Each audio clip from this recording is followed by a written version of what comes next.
Muzi Sibiya had the state by its literally. It's possible. Don't tell me about the experience. Don't tell me about them big cops. I'm a place up is I suspend on General Manager South Africa. And I was like, give that man a bells. Let's close this case. Let's go home. That's fine. Like, he's done for the week. He's done. And I'm bad like the Barbie. I'm a doll, but I still wanna party.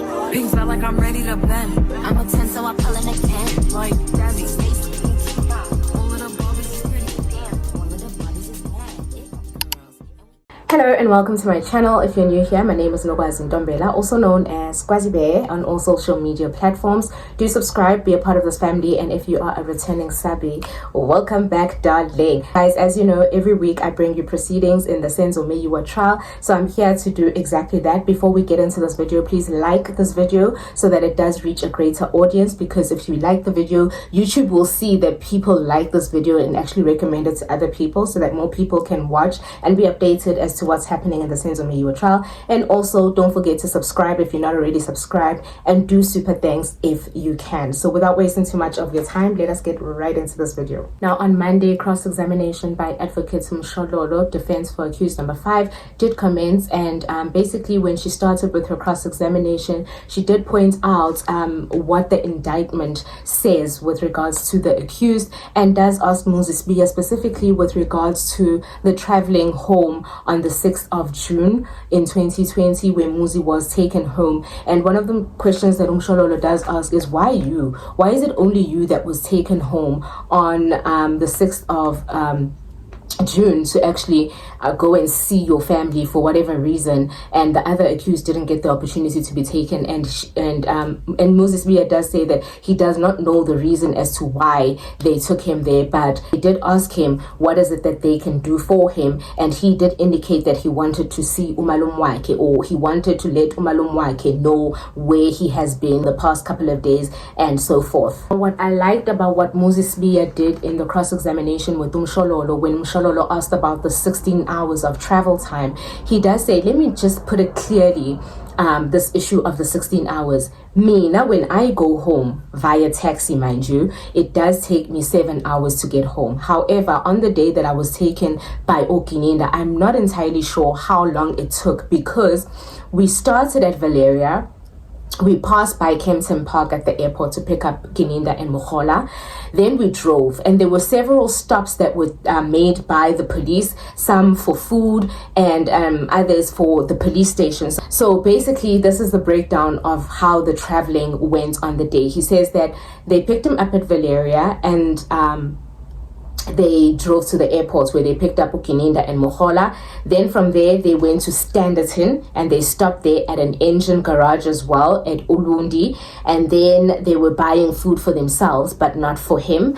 And then they stopped at Mahlabatini police station, where they wanted escorts, but they couldn't get escort there. That's when they went through to Eza police station, and that is where they got the escort to take him home. And then also from home, they did stop at an engine garage in Vryheid, and they bought food, and then they stopped again at the airport to drop off Gininda and Mohola. So he says that the traveling time was not the same as what he would usually travel, because he does remember that he left Valeria in the morning, but when they arrived in Durban, it was much later on, and basically it was starting to get dark. The majority of the cross-examination, some of the questions were already covered by the other defense counsels. I will just basically speak more on the ones that stood out for me and the answers that Muzi gave on the day.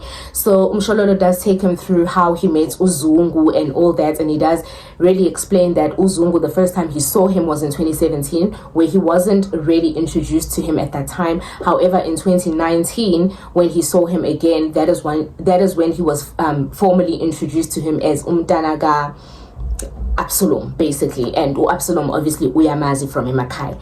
So we get into the issue of the contact number, which I felt was very, very important. And he says that there was contact between accused number 5. Well, Mshololo says that the state claims there was contact between accused number 5 on a particular contact number that ends in 1239. Muzi Sibiya says that contact number that ends in 1239 has never belonged to accused number 5. That number belongs to Ulungsani Ndwandwe, who is a relative of mine. Till today, I still call Ulungsani Ndwandwe on that number when I require items from prison. And even now, the court can actually call him and he will pick up and tell you that that is his number. That's who I was calling back in those times in 2018, and that is who I still call using that number. Now, this is very important because then it breaks the link that was made by Stain and Ghost in saying that this number belonged to accused number 5 or was linked to accused number 5. Now, we've been saying that numbers have just been inputted by the state, but this is now sort of proof if the defense will call Ulungsani to actually come and testify with regards to this particular number. The emphasis was made that this number does belong to Ulungsani Ndwande. All the questions that Umshololo had with regards to this number, Muzi Sibiya basically said it was never with accused number 5, it was with Ulungsani Ndwande. And that was the end of cross-examination by Umshololo. Now guys, when I say the state's cross-examination showed the state's flames, please believe me, Muzi Sibiya had the state by its balls.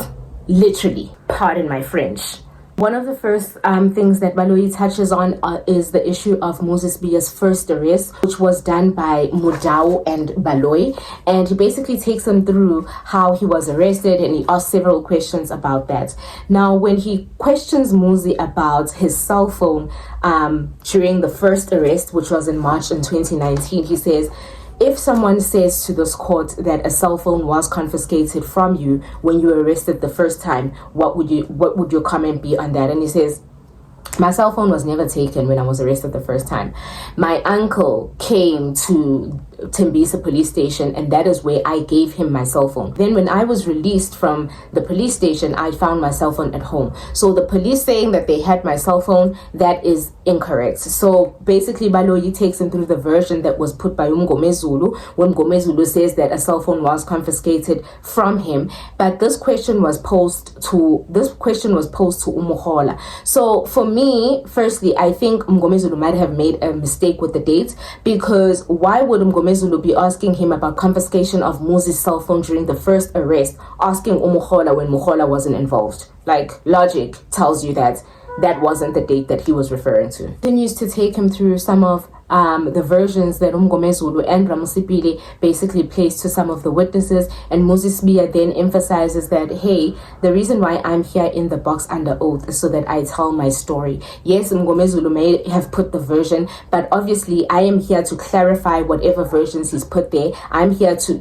tell my truth as it happened during that time. Basically, my word trumps what Mngomezulu has said, because I am here under oath stating my story. Yes, I've put versions to Mngomezulu that he's put through to witnesses at times, but sometimes things get lost in translation. So I am here to talk for myself, and basically the evidence that I've given here and in the trial within a trial should be what stands. And they go into the issue of the people that were present during Muzi Sibiya's sort of interview when he was arrested the first time. And Muzi Sibiya does say that Uzungu, Constable Zungu, was there. And amongst the people that were there are General Lishabane, General Sibiya, Shadrach Sibiya. He specifies that it's Shadrach Sibiya that was there.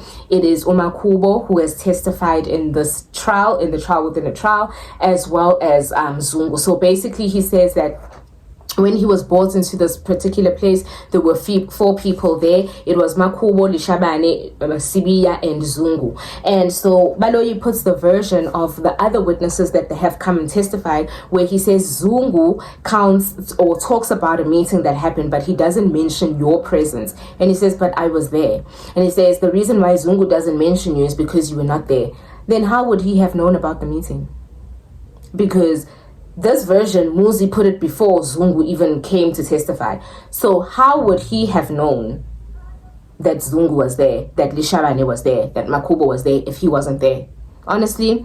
Then he also goes as far as saying that Makubo himself, when he speaks about the incidents, he says that he met with 3 other people and there were 4 of them in the room.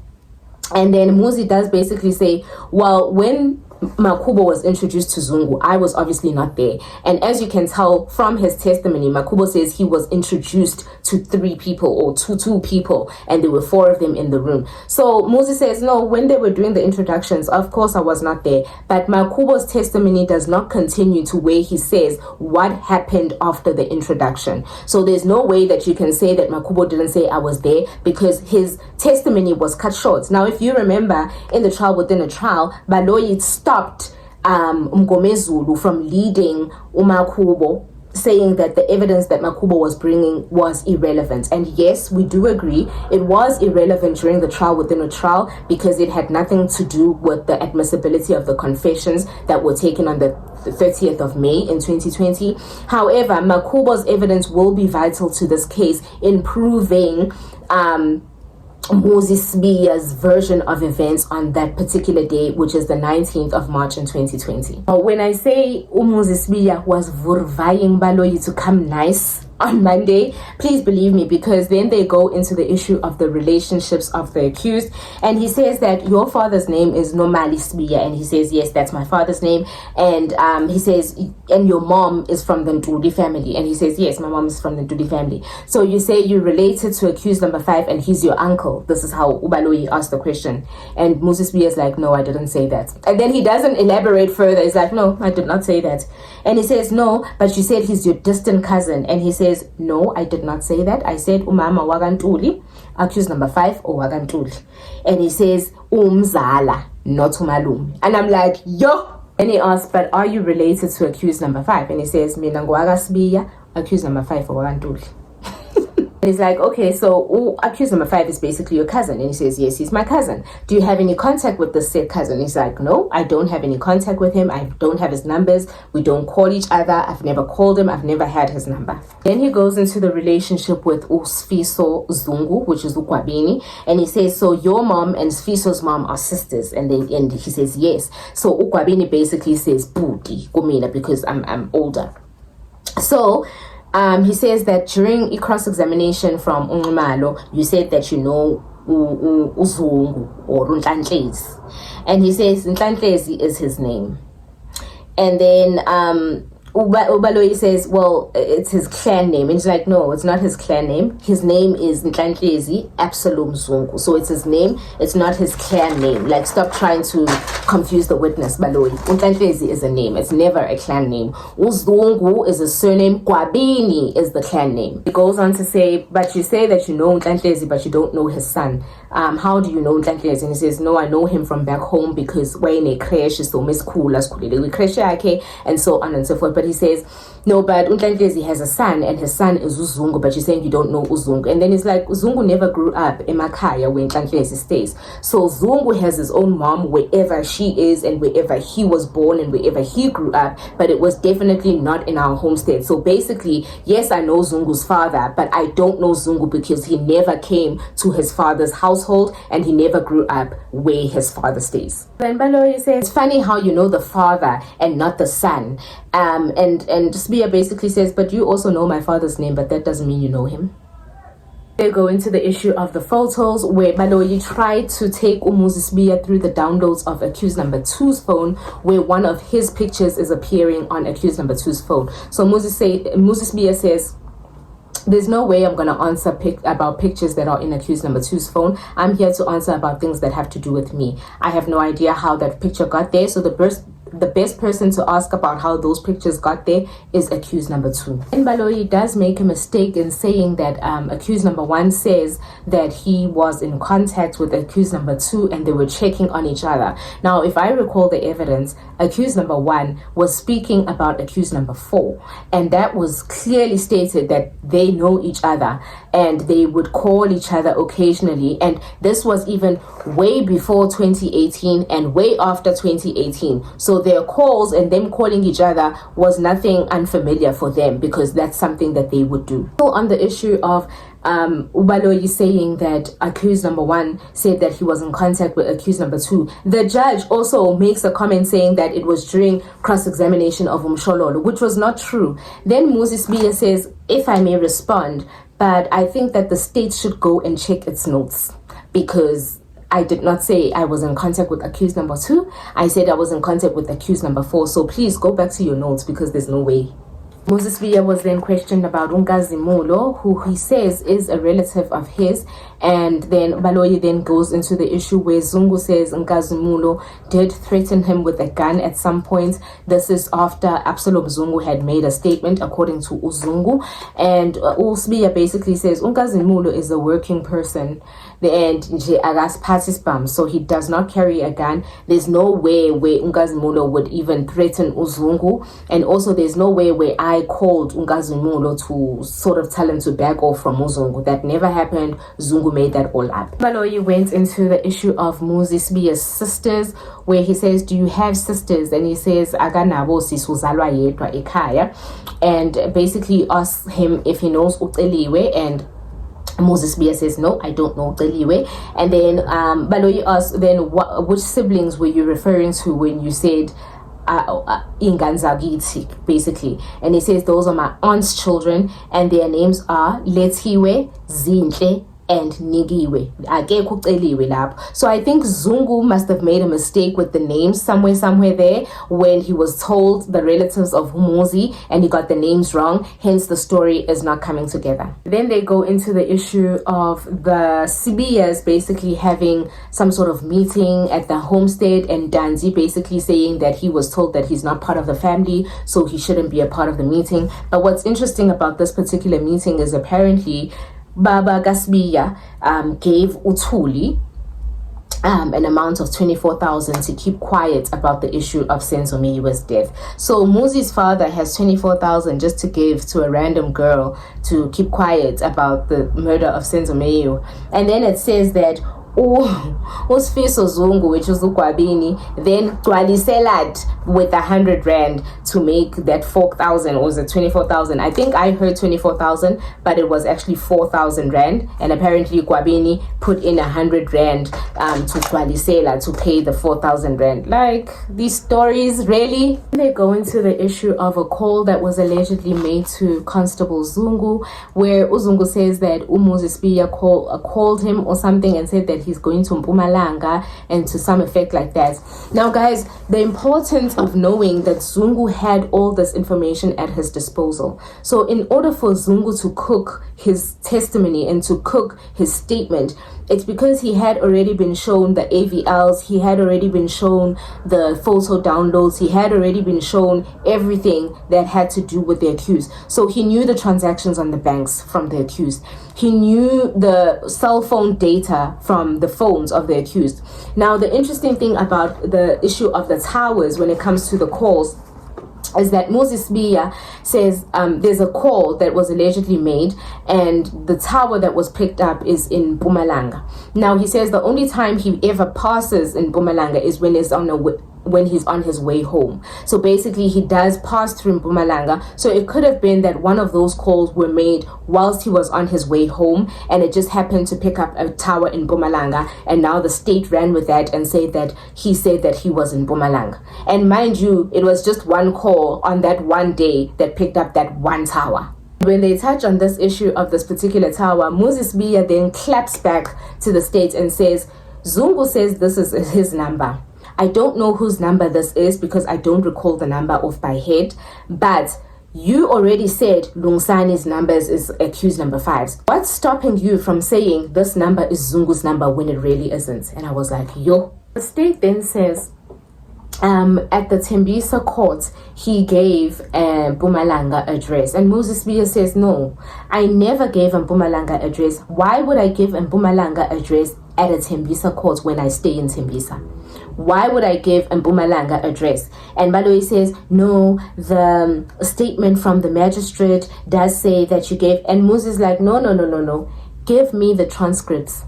Bring the recordings from that court so that I can prove what I said when I gave the address. Don't give me something that is handwritten. And so the So the state did indicate that they would be requesting the transcripts, and they will then see what was said to the magistrate during those proceedings. Baloyi then takes Sibiya through the evidence of Zungu, where he says he was in communication with Daboli Shabane from 2019, basically putting together this whole thing, and Uperumal and Gininda, and the whole story coming together.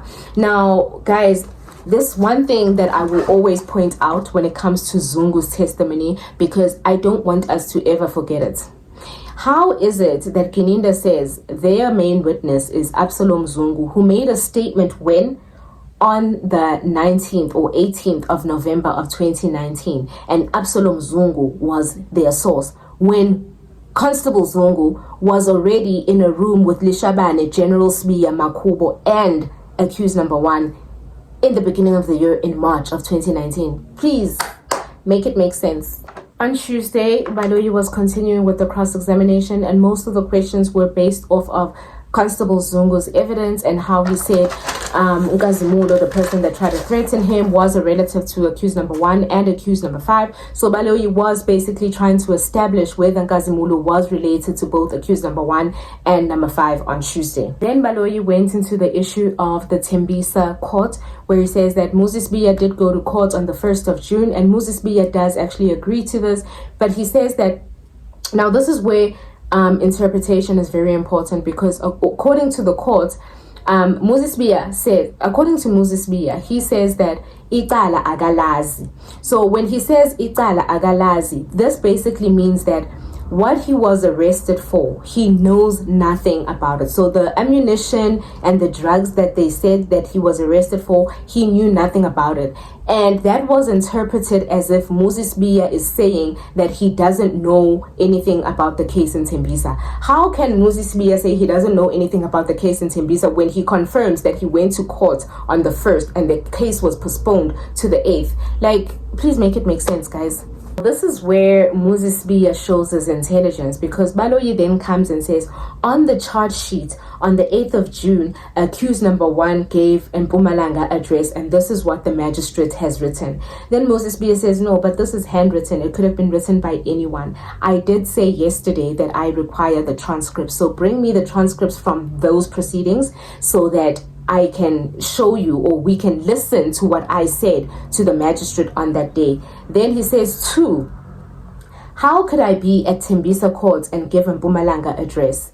And 3, if I did give an Mpumalanga address, why was I taken to KZN to confirm my address? Why was I taken to KZN to confirm my address and not to Mpumalanga?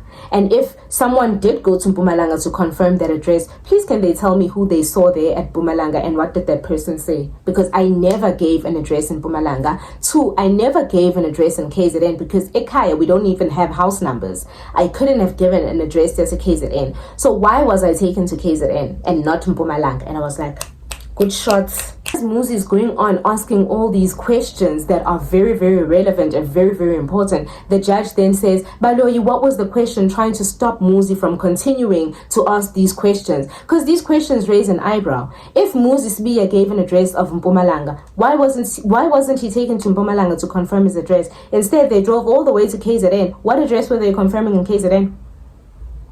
Baloyi goes into the case that was actually heard in Tembisa and how the case was finalized in 2024. And basically, Mnisi does object to this. He does say that that is character evidence and should not be admissible. And Muzi Sibiya does then indicate that the only reason why he has not appealed that decision is because he's waiting for this case as well, so that he can just appeal everything once. Because clearly, Nala Bazokweja, the way things are going, and with this judge, Bazokweja and Muzi is prepared to now fight tooth and nail for all the cases. And then Advocate Baloyi does then point out to Muzi Sibiya that the communication that Zungu spoke about with Lishabane during the period of 2018-19 coincides with the period in which he was in communication with accused number 4.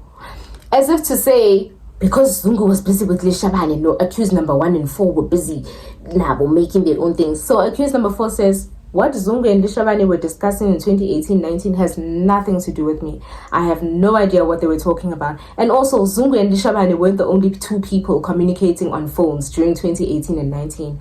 But most importantly is that you can see that even in 2020, now, after Lishabane and Zungu, me and accused number 4 were still talking. So it's not a thing, Yoguti, we were just talking because Lishabane and Zungu were on our tails. No, me and accused number 4 were talking way before Zungu and Lishabane were talking, and we were talking way after because we've known each other. An interesting thing that happened on Tuesday is the issue of a certain cell phone number where they asked Muzi Sibiya if he ever used an MTN number, and he says yes, there was a point where he used an MTN number. He doesn't recall the year, he doesn't recall the number, and then Baloyi then does take out bank statements from Standard Bank where it does say that Muzi Sibiya was using a particular number. Now, the number that is reflecting on the Standard Bank documents is not clear or it's not legible. So what the state did is they wrote the number, so it's handwritten, and Muzi picked up on that and says the state is bringing evidence here that is handwritten. If this document did come from the bank and this is in fact the number that I use, then it should be printed by the bank and not handwritten because the one on the form is not visible. So he does point out that ubulungisa abuko in courts because the court should be neutral. And right now they're bringing in evidence that is handwritten, which he doesn't think is fair. If it was a bank document, it should have information printed off the computer and not handwritten. And basically there was a whole big argument with regards to this particular number that then caused us to actually go on a break to have it sorted out. Now, on the same issue of the Standard Bank documentation, there was the issue of a date whereby one of the forms was reflecting a date of the 11th of June in 2014. The other one was reflecting a date with just the year and the month, but the date was crossed out. So Nisi basically does say that this information needs to be authenticated because why is the date missing from the document that is printed from the bank? Loyi then takes us through how Muzi was arrested now on the 30th of May and basically says, you say that you were with Usipo and his brother. Now, this again is a misinterpretation because when Umuzi testified, he said he was with Usipo, no Budi. Ubudi is a name of a person, not brother as in Ubudi. I don't know if that makes sense, right? And then they basically go through the evidence of how he was arrested. Muzi tells us how there were so many cops that were there, EMPD was there, crime intelligence was there, and also that there was a white gentleman that took a photo of him. Baloyi does say that he seemed to have missed this in his evidence in chief, and Muzi says yes, some things I may have missed, but it doesn't mean that it didn't happen. This gentleman did take a photo of me, and this is what happened, and this is what happened. And then Baloyi then touches on the issue of how Muhola came to testify, and Muhola did say it was just Muhola, Buthelezi and Sadiki and that came to arrest Umuzi, and that Buthelezi also testified, and he also confirms that it was just the three of them that came to arrest Umuzi in two vehicles. So it was Muhola's vehicle and Buthelezi's vehicle that was driven by Usadik. Muzi then turns around and says, I find it funny how they can lie and say that it was only two cars and three people that came to arrest Isgebengu. But the following day, when they went to one of their witnesses, Mr. Zwane bahamba Now, this question is valid. How can you go and arrest Isgebengu Skulu? Isgebengu Skulu, esihlangene necala la Senzo and usibopha ngemoto encane, but moyobopha Moya we witness ehlangene nale case uhamba nemoto intuluntulu. No, it doesn't make sense, guys. So Muzi just caught on really fast laphayana. Then they go through the issue of Muzi Sibiya requesting to change his pants. Now, the interesting thing about this particular part of evidence is that Muhola said Muzi Sibiya requested to change his pants because they were expensive and that they would get stolen in jail. However, Buthelezi, when testifying, says that Muzi Sibiya requested to change his pants because his pants were dirty. So which one is it?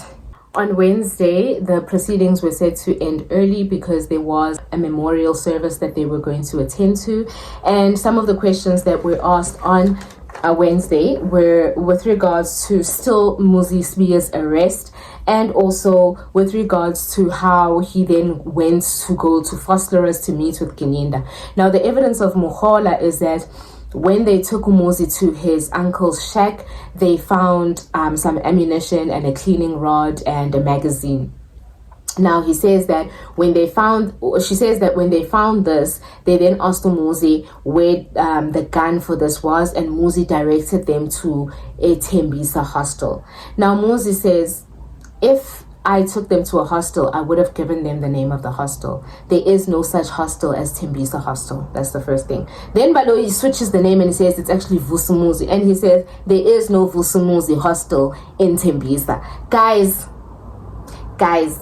went through the whole issue of the plastic bag and how it was put on his face, and also how it was covered with pepper spray or laced with pepper spray. Now Muzi says he didn't mention this in his evidence in chief because he was not certain that it was laced with pepper spray. However, the smell on the plastic was very unfamiliar. It wasn't a normal smell that you would find on a plastic bag, hence why he didn't mention it in his evidence. And Baloyi basically presses on the issue that Ramusipili had put that to one of the witnesses, that the plastic was laced with pepper spray. And Muzi then emphasizes that I've been here twice, and on both occasions, in the trial within the trial and in the main trial, I have not spoken about the pepper spray because I had no proof that there was pepper spray on the plastic bag. Baloyi keeps going back and forth with the issue of the plastic bag and how it was tied tightly to his face. Now guys, I don't know how Baloyi thinks at times, because when a person says a plastic bag was pressed so hard against my face that I could not breathe, they blocked my nose, they blocked my mouth, and I literally felt like my lungs were shutting down, that expresses how closely or how tightly that plastic was held against the face. So the fact that Ramsipili used the word tight and Muzi is using the word bang bang bango plastiki, it doesn't tell you how hard that plastic was pressed against that face? Doesn't it already tell you when he says it was so hard to breathe that I had to push and squiggle and do all those sorts of things because I felt like my heart was stopping because the plastic was pressed so tightly against my face? Like, please, Baloyi. My lighting is definitely changing. I do apologize for that. The sun has gone down, but I am now through to Thursday, when Baloyi does continue with his cross-examination. And on Thursday, we touch basically on the issue of Fosterers and where the inspection in local took place. Now, one of the things that Baloyi raised in the cross-examination is the issue of the fire station. Now, he says that the fire station does operate 24 hours. Now, guys, Baloyi is not taking into consideration that during this time, it was peak COVID time. So some of the facilities weren't open, some of the people weren't at work. So even if the fire station is a 24-hour service, during COVID times, I very much doubt that it was. And when Muzi Sibiya explains that even with the boom gates, because Baloyi tried to bring up the issue of the boom gates and the security at the boom gates, Muzi Sibiya says, I went to that place 3 times, and on all 3 of those occasions, there wasn't a time where there was a person standing at the boom gates. There's indication that it was during COVID and some of the people were not working. Now, another issue that Baloyi lied about is the issue of the working times, because he says when Mnisi objected to the issue of the trading hours, Mnisi says, no, the gentleman that we asked when we did the inspection in local said he could not be quoted on that because it was during COVID. And Baloyi says, no, that was in connection to the trading hours at the municipality. Now, guys, I remember Gininda's evidence very well. And I will remind you that when Gininda met Muzi Sibiya, according to him, let's just say we believe Gininda's version. According to Gininda, he met Muzi Sibiya at 7:30. Tell me which municipal offices, whether you're paying for electricity, whether you're paying for water, whether you're paying for what, which municipality offices would be open at 7:30? And then Baloyi tries to point out that it's the alcohol testing center. It was during COVID. What alcohol? What alcohol? We weren't even allowed to buy it. We were stealing it and buying it via back door. So what alcohol testing center, Baloyi? On Thursday again, we got into the issue of the assault, and Sibiya basically explains that he was assaulted and he was kicked by the EMPD officers that were wearing boots. Now, Baloyi takes him back to the evidence of Brigadier Gininda, who says that if those people were wearing boots, you should see those people when they're geared up. It's heavy uniform and all that. And Sibiya says, no, the boots that they were wearing are not those soldier boots. It's those boots that look like tackies. Now, guys, I will try put up a picture of the boots here so that you can have an indication of the type of boot that Sibiya is referring to. And those are not hard boots. And obviously, the EMPD people are not stupid. They're not going to beat you to the point where it is evident that they've kicked you and they've hurt you. My highlight of the week was definitely when Baloyi touched on the issue of Brigadier Gininda's diary entry. Now, this I had missed. I will not lie, I had missed initially, but I'm so glad that Muzi picked up on it and put it on record, because Baloyi then reads Brigadier Gininda's diary, where he says that on the day of your arrest, on page 52, line 20, it is said Gininda wrote an entry that said Mukhola and Yende contacted me and told me that accused number 1 had been arrested. They had arrested accused number 1. Now, why would Yende be updating Brigadier Gininda on an arrest where he was not present? Because all of the police had denied the presence of any other police besides Mukhola, Buthelezi, and Sadiki. So Sibiya says, I am so glad that Gininda finally mentions one of the police that I've been raving about. Now, if you remember in Muzi's testimony, he's been mentioning the name Ubongani. Some people assumed that he was talking about Bongani Gininda. No.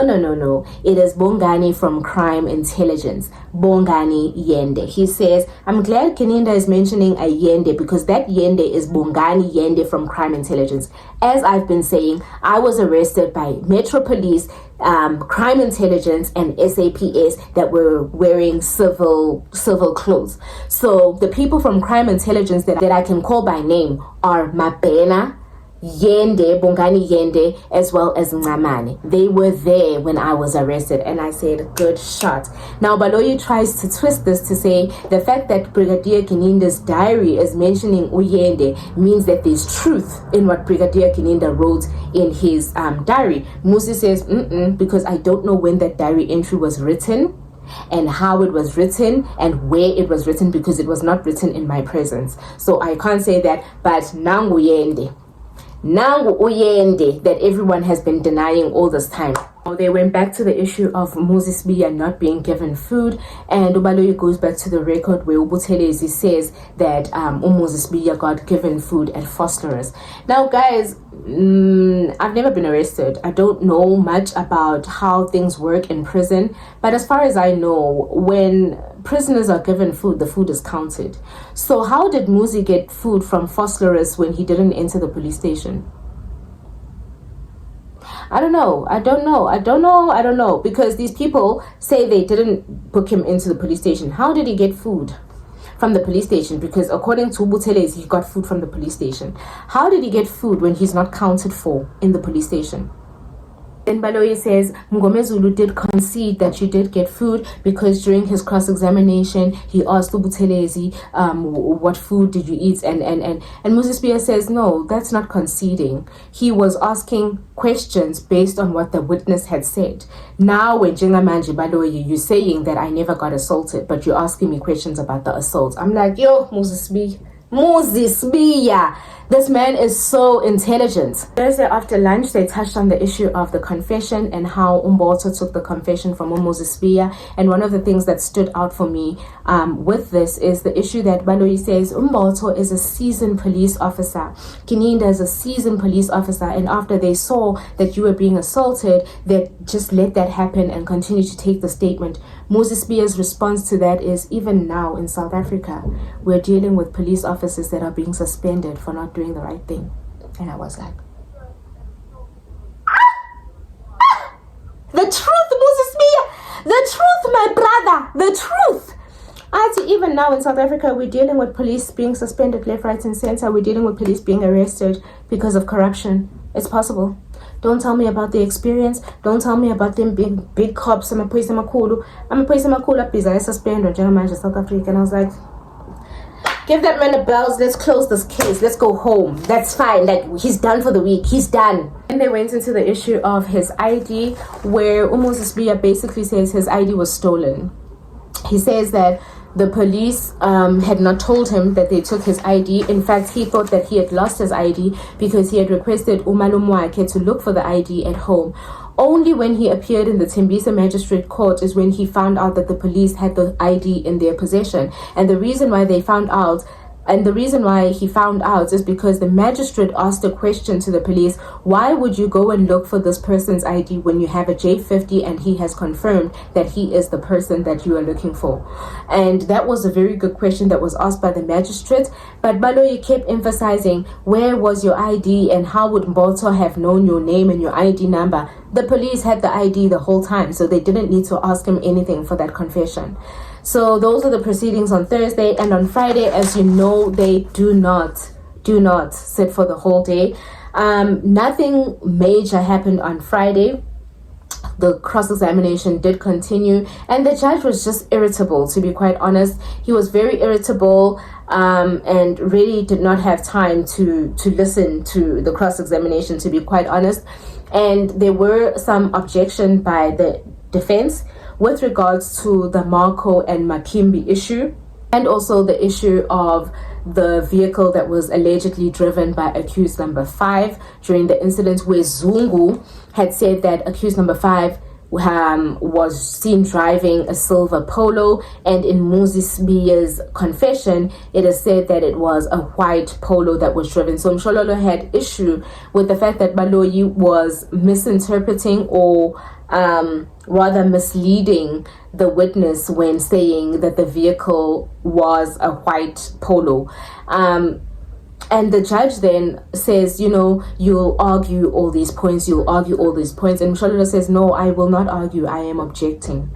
Nisi then stands and says that, I'm taking notes, judge, that every time we raise an objection, we are told that we'll take it up in argument, and the state is just continuing with the way in which they are doing things. We're taking notes of that, and basically that is it. We're taking note of it. We're seeing that that's what's happening. Every time the state says something and we object, we are told that we'll take it up in argument, but the state is never told to take things up in arguments.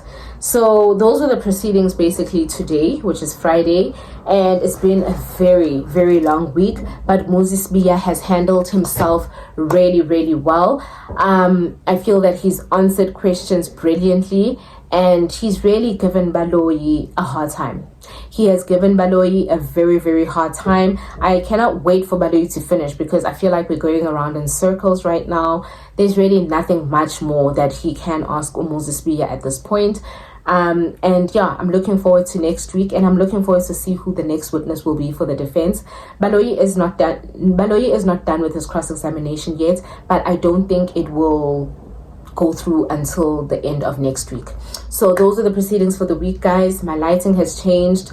It's much later in the day. I really want to wrap up this video. I hope that you guys enjoyed it. If you did, please give it a big thumbs up, and don't forget to subscribe, and super thanks and like this video. I will see you in my next one. Bye.